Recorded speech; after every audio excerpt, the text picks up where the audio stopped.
in some countries, sport is like the national pastime. That's But in true. the Philippines, some might say that pageantry is the pastime. That's true. You know what? In the Philippines, we have pageants all over the places.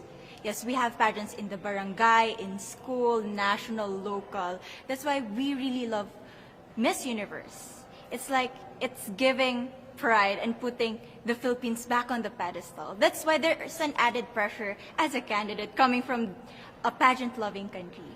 But it's a good pressure.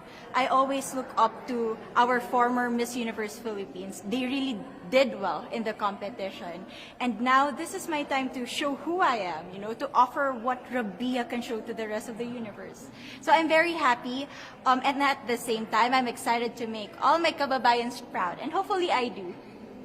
You know, when I was a young girl, I used to watch Miss Universe on the television, and I thought, it's so far, it's so big, I can never get there. But to actually be here right now, knowing that in just a couple of days I'll be on that stage, whew, I'm just so incredibly happy, and to be representing for my home country, Thailand. I'm in awe, I'm in shock, and it's the best feeling in the world. I'm so blessed to be here. And I cannot wait to be on that stage and really perform and make my country proud.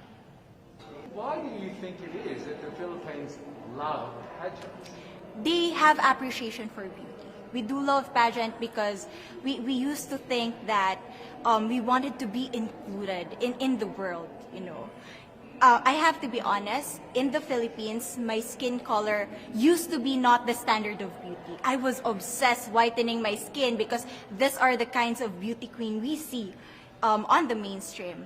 But things were different now.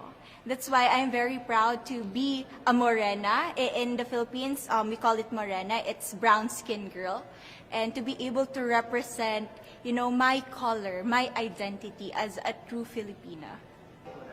Well, first of all, congratulations. How does it feel to be here? Thank you. It feels amazing. I cannot believe that I'm here. With the COVID situation, I'm so glad that we're all here and that there's so many girls that are able to be a part of this competition.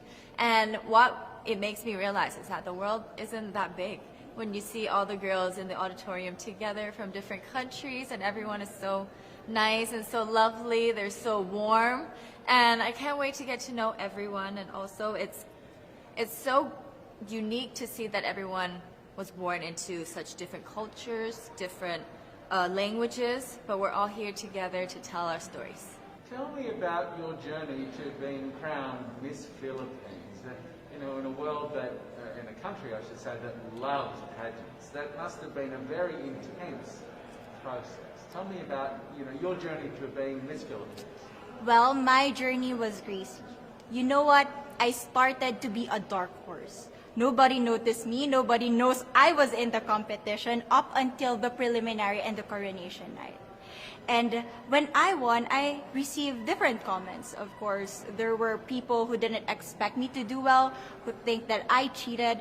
That's why I need to redeem myself in Miss Universe. I really need to do well in this competition. And the thing is, I love pressure. I love criticism. I get better every day with that.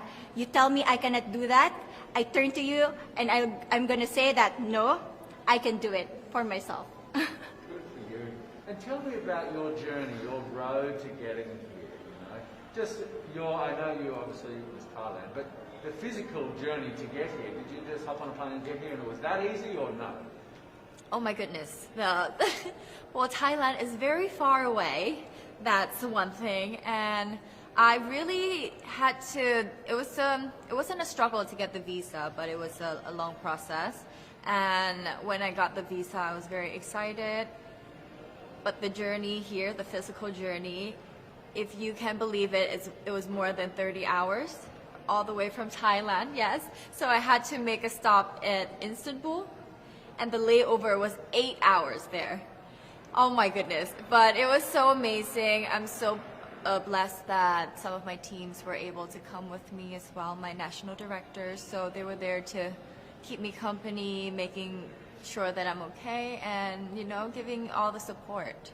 So how does it feel then to be on the global stage? How do you feel to be here in this moment, right now? It's crazy, but I'm overwhelmed with the support, not just from the Filipino community, but also from Thailand, Latin countries who do appreciate me as a candidate, as a person. It motivates me that I am beautiful. I can offer so much in this world, and when somebody believes in you, it gives you that extra energy to really do well and perform well. And in a world of COVID where you can't have family and friends, come with your potential, Yes. how important is that support here on the ground? How important is it to know that, people at home are behind you? Oh my, it's absolutely everything. Knowing that you've got that support, it is the motivation that keeps me going every day. Every time I see a message online and they're saying that they're supporting Thailand, and it's so nice to see the nation coming together to support their candidate, to support their representative, and it's just how a country thrives. Because we cannot thrive alone, we have to move forward together. Yeah.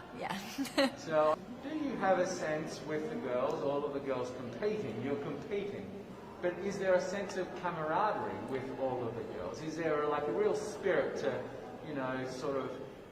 motivate each other to do better? You know what? I have a different idea about Miss Universe. I thought it's gonna be very competitive, in a healthy way, well, of course. But now I can see every girl helping each other, from fixing those hairs, from trying to zip up those outfits. It speaks of the closeness and the kind of camaraderie that we want to have.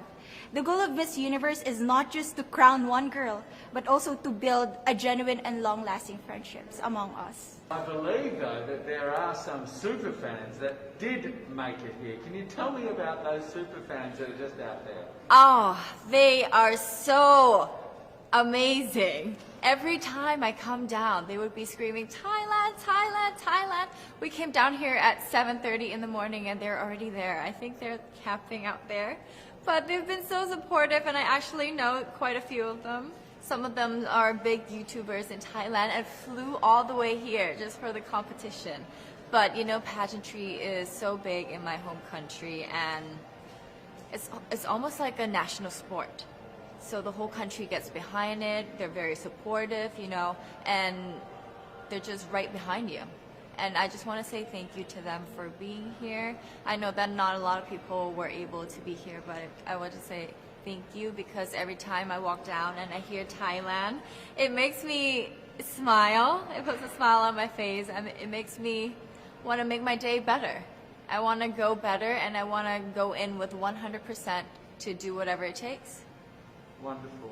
Would you say within the Miss Universe world, the contestants, is there a sisterhood? Are you sisters?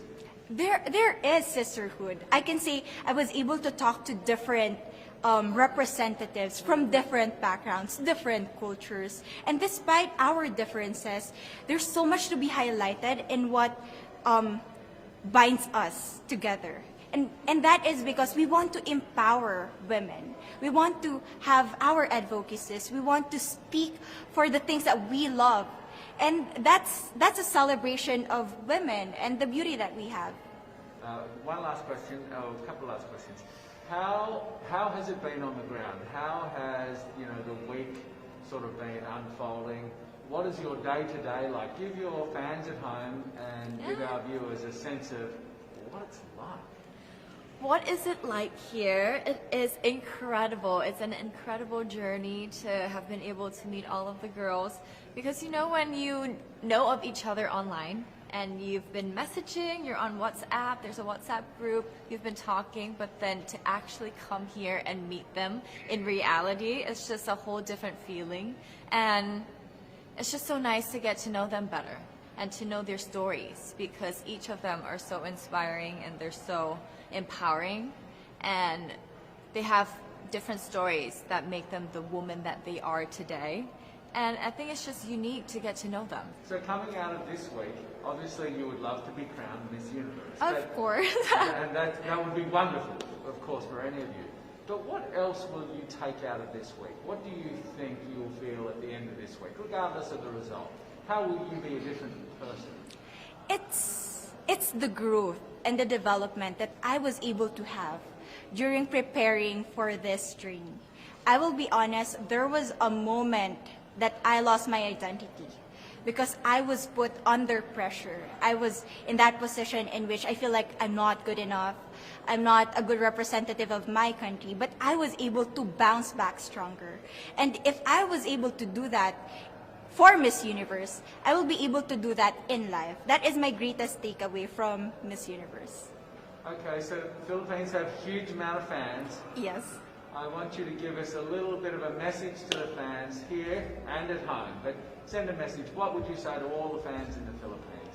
To all my fans from the Philippines and from all over the world, maraming salamat po. Thank you so much for loving me and for believing in me. It means a lot to somebody who is so naive in this industry, who has no idea how to become a beauty queen on the first day of my journey. But because of your love and support, I was able to be the woman that I am today. And regardless of the result, I may or I may not win the crown, but one thing is for sure, I'm gonna make you all proud.